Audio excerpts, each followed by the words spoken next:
keyboard replacement guide para sa Lenovo G70-70. Ito nga pala yung gagamitin nating tools, hardened screwdriver 31-bit set.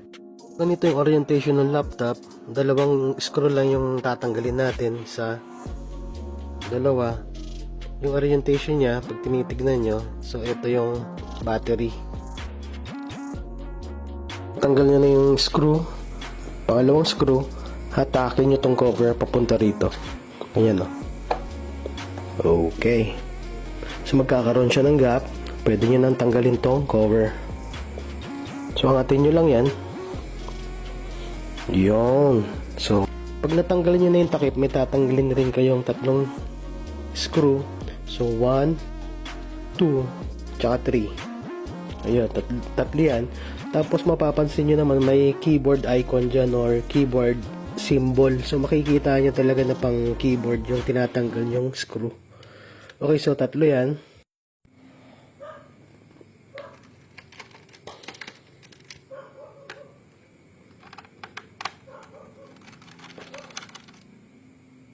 Pag natanggal nyo na yung tatlong screw, itaob na natin or itihaya.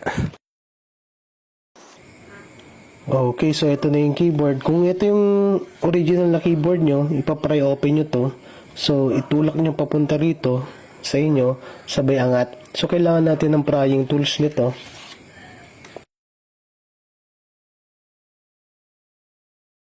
Yan na yung keyboard. Tanggalin nyo yung itong ano natin, ribbon. Itong cable ribbon o kaya flex ang tawag dyan. So, i-flip nyo lang patas to. Okay, so hindi ko na naipakita sa video, naisalpak ko na yung bagong keyboard at naisalpak ko na rin yung flex cable o ribbon cable. Madali lang naman, so ito na siya. At syempre, tinesting ko na yung mga keys niyan at gumagana naman lahat. In fact, ilalagin na natin yung account natin sa Windows 11. Ayan na yung password, naka-input na. So, i-enter key ko na lang para malaman kung gets lahat ng keyboard. So, yun. So, ito na, ibabalik ko na yung keyboard. So, i-slot in lang natin yan. Ganyan. Pag lumapat na yan, pwede mo nang i-screw ulit at ibalik yung takip ng laptop. Okay, pag ibabalik nyo na yung cover, may dalawa kayong screw hole. 1, 2. Yan ang ituturnilyo nyo dito sa area na to, sa side na to. Yan. Okay.